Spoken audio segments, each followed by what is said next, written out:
News of Gwalior में आप सभी का स्वागत है और मैं हूं प्रवीण शर्मा आपके साथ। और साथियों, एक मूवी देश भर में रिलीज हुई है और देश भर में ही उस मूवी के रिलीज होने के बाद हंगामा मचा हुआ है। बीजेपी का राज्य मध्य प्रदेश टैक्स फ्री उस मूवी को कर देता है, लेकिन कई राज्य केरल से लेकर तमिलनाडु से लेकर पश्चिम बंगाल उस मूवी को बैन कर देते हैं और बताते हैं कि प्रोपेगेंडा उस मूवी के तहत फैलाया जा रहा है। वहीं बीजेपी ये कहती नजर आती है कि सच्चाई को उजागर इस मूवी ने किया है और बड़ी ही हिम्मत चाहिए इस तरह की मूवी को बनाने के लिए, क्योंकि जिस तरह से बच्चियों के साथ कैसे उनको फंसाकर इस्लाम को कबूल कराया जाता है, उसके बाद दूसरे देश भेज दिया जाता है, इस तरह की जो बात है वो इस मूवी में दिखाई गई है। हमारे साथ बीजेपी युवा मोर्चा के पदाधिकारी मौजूद हैं। आपको बता दें कि भाजपा के लोग बच्चियों को ले जाकर मूवी दिखा रहे हैं और खुद भी देख रहे हैं। हमारे साथ जिलाध्यक्ष मौजूद हैं, हम उन्हीं से शुरुआत करेंगे। अध्यक्ष जी, कई तरह की बातें इस मूवी के विषय में करी जा रही हैं, आपका क्या विचार है? आज भारतीय जनता युवा मोर्चा ग्वालियर महानगर के पूरे लगभग 100 से ज़्यादा साथियों ने, जिसमें बड़ी संख्या में हमारी बहनें भी शामिल थीं, उन्होंने आज केरला स्टोरी मूवी देखी है। देखिए, आप तय मानिए कि जब कोई मूवी आती है तो हम सबसे पहले चर्चा करते हैं स्टार कास्ट कैसी है, उसमें बजट कैसा है, उसके अंदर क्या सेट किया गया होगा। पर मैं तय मानता हूँ, मैं इस बात के लिए केरला स्टोरी की पूरी जो निर्देशक निर्माता की टीम है उसको बधाई देना चाहता हूँ कि पूरी दुनिया को नशंस वातावरण की तरफ ले जाने का जो विचार है उसको दिखा करके समाज के सामने सच्चाई का आईना दिखाया है। और हमारी बहनों के साथ जो उनको बरगलाकर, बहकाकर, फुसलाकर, उनके मन मस्तिष्क पे ब्रेन वॉश करके जो उनको हिंदुस्तान के बाहर ले जाकर ISIS के विचार को पोषित करने का जो प्रयास हो रहा है, उसके खिलाफ, उसके विचार को सच्चाई सामने युवाओं की आनी चाहिए।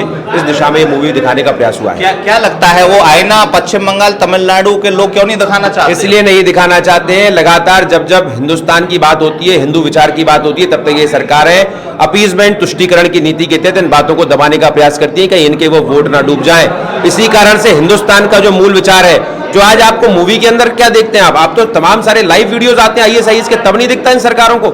ये देश विरोधी सरकारें हो गई हैं कि तुष्टीकरण के नाम पे, कल वोट पाने के नाम पे सच्चाई को दुनिया के पॉपुलर फ्रंट ऑफ इंडिया के बारे में, जब मुझे आज भी याद है, मैं जब विद्यार्थी जीवन में काम करता था तो 5-6 जन में राष्ट्रीय स्वयंसेवक संघ के मुखपत्र में स्टोरी छपती थी, तब यही दुनिया के लोग माखो लड़ाया करते थे। आज वही PFI ISIS का साथी निकला, वही सिमी जिसको हिंदुस्तान में बैन कर दिया गया था, वही PFI का पेरेंट ऑर्गेनाइजेशन निकला। जो बड़े नेता हैं, शशि थरूर से लेकर सब, वो ये जो आंकड़े हैं, जो मूवी है उसको गलत बता रहे हैं। और केरला के वो कह रहे हैं कि ऐसा कुछ है ही नहीं केरला में।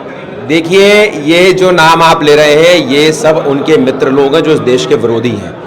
जब इस दूसरी पार्टी के, आप जिन पार्टियों का नाम ले रहे हैं, उनके नेता जाकिर नाइक को जिंदाबाद करते हैं, जो जाकिर नाइक देश के युवाओं में जहर घोलने का काम करता था। ये कहता था कि हिंदू धर्म पूरी तरह शून्य, जो इस मूवी में जिस प्रकार की बातें हो रही हैं, वो जाकिर नाइक अब कहां है? देश से भागे भागे फिर रहे हैं। उन्होंने किस प्रकार से देश के युवाओं के साथ छलावा करके उनके अंदर दूषित विचार पैदा करने का प्रयास किया इस्लाम के नाम पर। क्या वे देश को बेच देना चाहते हैं? देश के साथ अन्याय करना चाहते हैं? अन्य पार्टियों को और कांग्रेसी भाइयों को भी आप बोलेंगे, भाई बहनों को, कि मूवी देखने? मैं अपील करूंगा, अगर इस देश हित में अपनी बहन बेटियों की आगे चल के रक्षा करना चाहते हैं, हिंदुस्तान की समाज की रक्षा करना चाहते हैं, कि हमारे नौजवान साथी इस देश में भारतीयता और हिंदुत्व के विचार के साथ डट कर खड़े रहे, पूरी दुनिया में हमारे हिंदुत्व के विचार का डंका बजता रहे, तो इस प्रकार की मूवी बड़ी संख्या में, और भारतीय जनता युवा मोर्चा आज फिर अपील करता है इस आपके चैनल के माध्यम से कि अपने घर की बहन बेटियों के साथ साथ समाज में अन्य जो सब प्रकार के लोग हैं, वे पूरे सपरिवार इस मूवी को देखें कि कैसे अपने परिवार में संवाद कायम करके अपने धर्म की बातें, अपने विचार की बातें समाज में हो, परिवार में हो।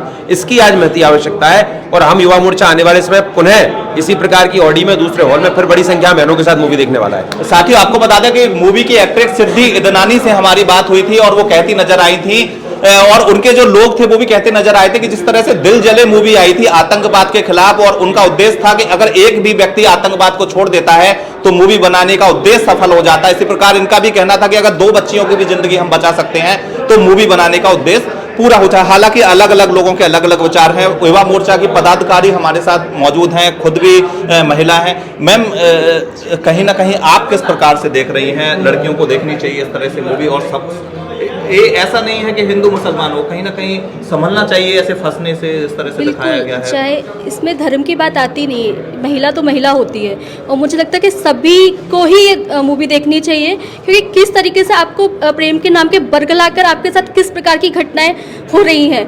अब ये तो ठीक है, केरला से बाहर, मतलब केरला में जो हो रहा है, और कहीं ना कहीं जो लव जिहाद के हम आम किस्से भी सुनते रहते कि कहीं 32 टुकड़े कर दिए, कहीं किसी प्रकार की नाना प्रकार की जो घटनाएं हम सुनते हैं। तो मुझे लगता है कि आपको अपने परिवार में संवाद करने की आवश्यकता है, ना कि प्रेम के नाम पे आप ऐसे प्रेम के नाम पे जिस प्रकार से आपको बहकाया जा रहा है उससे बचने की आवश्यकता कहीं ना है। कहीं आसान होता है जो टीनेज लड़कियां रहती हैं उनको बहकाना और फुसलाकर कहीं ना कहीं उनको परिवार से भी दूर कर दिया जाता है, तो उन लड़कियों को अति आवश्यक है कि मूवी देखें। बिल्कुल, क्योंकि जो एक जो एज होती है वो टीनेजर ही एज होती है, जो जहाँ से बहकना या जो आपने कहा है वो स्टार्ट होता है। तो मुझे लगता है कि उनको देखने की अति आवश्यकता है।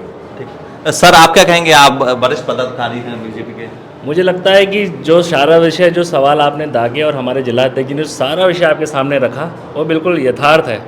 और पूनम जी ने भी जो आपको बताया कि इस कट्टरपंथ विचार के खिलाफ जो मुहिम पूरे देश के अंदर चली है इस समय, कि राष्ट्रवादी मूवी और ये सारे विषय जो आपके सामने निकल कर आ रहे हैं, ये सारी चीज़ें हमको देखने और समझने की आवश्यकता है और जागरूक होने की आवश्यकता है। क्योंकि इस देश के अंदर सबसे ज़्यादा मुझे लगता है कि आधी आबादी पे महिलाओं का कब्जा है, तो उनको ये जानना चाहिए किस प्रकार से धीमे जहर के माध्यम से इस प्रकार से बहला फुसलाकर हमारी बहनों को इस पूरी मुहिम में कहीं ना कहीं जोड़ने का प्रयास किया जाता है। और ये जो मूवी है केरल स्टोरीज को सबको देखना चाहिए आके, ताकि सारे लोग कहीं ना कहीं जागरूक हो सकें।